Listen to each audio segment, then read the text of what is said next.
Buenas tardes, vamos a continuar con el estudio del método de los elementos finitos aplicado al elemento tipo viga. El elemento con el que estamos trabajando en las últimas clases es un elemento estructural que tiene 2 grados de libertad por nodo, desplazamiento transversal y rotación. Y por cargas podemos tener fuerzas cortantes en los nodos o momentos. Habíamos dicho que, como les mencioné, 2 grados de libertad por nodo, esos 2 grados de libertad por nodo, cuando yo hago sumatoria de fuerzas y sumatoria de momentos, me da las ecuaciones que estamos viendo ahí y dijimos que yo podía agrupar las fuerzas y los momentos en un vector F y estos grados de libertad los podíamos agrupar en un vector de grados de libertad y el resto de las constantes en una matriz para poder obtener el sistema matricial que estamos viendo ahí. Es un sistema matricial que me relaciona los grados de libertad locales del elemento viga con las fuerzas aplicadas en sus nodos. Ahora la pregunta que hacemos es, y para ese caso que estamos viendo ahí, ¿qué formulación matemática puedo aplicar o cómo puedo resolver el problema? ¿Cómo sería la matriz de rigidez del elemento? Porque observemos que ahí es una carga completamente distribuida sobre un elemento estructural. Yo no tengo cargas puntuales como las que teníamos en las vigas que estábamos analizando. Aquí podemos observar otro caso, un contenedor. Asumiríamos de que el contenedor generaría una carga distribuida sobre las vigas. Y aquí podríamos hacer un diagrama en el que podemos entender un poco más cómo es que funcionan esas distribuciones de carga sobre los elementos estructurales que estamos estudiando. Este fue el caso que nosotros vimos, como les mencionaba, simplemente teníamos fuerzas en los nodos o momentos y encontrábamos este sistema matricial. Entonces la pregunta radica, para una distribución de carga continua como la que estamos observando ahí, ¿cómo va a ser la formulación matemática? ¿Cómo va a ser el sistema matricial F igual a K por desplazamientos?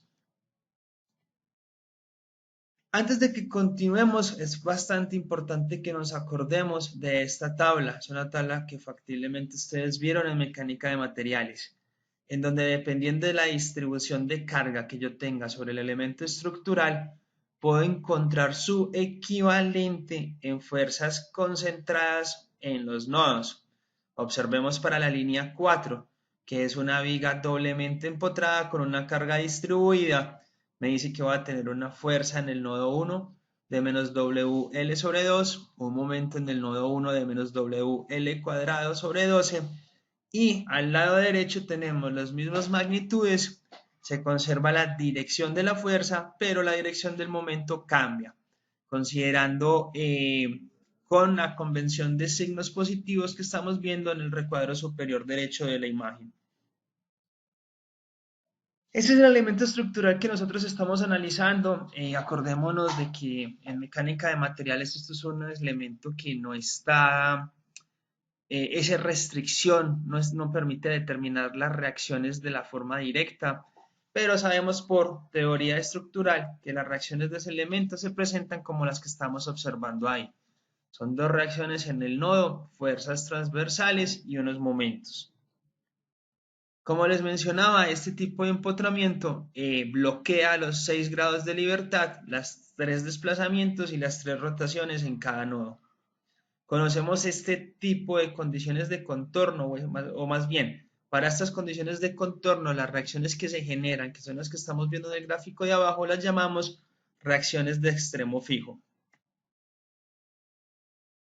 ¿Cómo va a ser la forma de proceder o de resolver esto? Vamos a coger esas fuerzas distribuidas y las vamos a reemplazar por cargas resultantes en los nodos. Y como ya al tener cargas resultantes en los nodos nos permite aplicar el método, estaríamos buscando la forma de incluir el escenario en el cual la carga es distribuida. Este es un ejemplo totalmente diferente. Acá no tenemos empotramientos en los dos extremos, tenemos un patín en el lado izquierdo y una articulación en el lado derecho. Si nosotros vamos al gráfico que les presenté con anterioridad, en la línea 4, nosotros podemos observar entonces que las reacciones para ese elemento las puedo mostrar de esa forma. Perdón, no son reacciones, son las cargas equivalentes en los nodos. Entonces, vamos a reemplazar la carga distribuida por un sistema de fuerzas equivalentes que consiste de una fuerza concentrada y un momento en cada extremo del elemento que tiene la carga distribuida, como lo podemos observar en el gráfico del lado derecho. Este sistema de fuerzas equivalentes siempre tiene las direcciones de las fuerzas y momentos contrarios a las reacciones de extremo fijo. Si nosotros regresamos y comparamos estas reacciones que tenemos aquí con las del gráfico de extremo fijo, vamos a ver que los valores en magnitud son iguales, pero los símbolos o las direcciones son diferentes. Una formulación general, ¿cómo vamos a hacer para incluir esto? Primero, vamos a escribir el siguiente sistema matricial. Observemos que F, que estoy señalando aquí, son fuerzas nodales concentradas. ¿Qué fuerzas nodales concentradas tengo yo en el problema que estoy resolviendo? Este F sub 0 son fuerzas nodales equivalentes. Entonces, como yo en el ejemplo que tengo, las fuerzas nodales concentradas son 0, yo puedo despejar F sub 0 y encontrar ese valor. Algo importante, estos dos tipos de fuerza los estoy viendo en un sistema de coordenadas globales. Como les decía, entonces F del lado izquierdo es 0 y puedo encontrar F sub 0 como K por D. Entonces, miremos acá. Acordémonos que ese F sub 0, como lo mencionamos aquí, son las fuerzas nodales equivalentes, es decir, de esa carga distribuida W la puedo reemplazar por cargas en los nodos.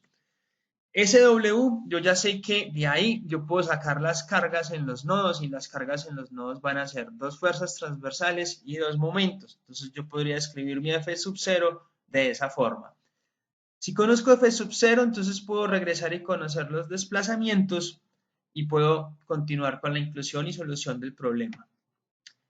Acá quiero más o menos intentar acá pensar de que si yo estoy queriendo hacer el mismo problema para coordenadas locales, el mismo tipo de formulación lo puedo aplicar. ¿Qué quiere decir? Que aplico un un F gorro igual a un K por D menos F sub 0. Acá estoy diciendo que estas son fuerzas nodales locales equivalentes y igual vamos a asumir F igual a 0. Para aterrizar un poco más esta parte conceptual, vamos a resolver este problema, este ejemplo en la próxima clase y luego vamos a proceder a calcular este de acá. Hay una diferencia entre los dos. Observen que en el extremo derecho este no tiene carga y este tiene carga. Entonces vamos a esperar que cuando estemos resolviendo este ejercicio, esa fuerza P tenga que interactuar con las fuerzas nodales equivalentes que se generan al mover esa distribuida hacia los nodos. Que estén muy bien, buena tarde.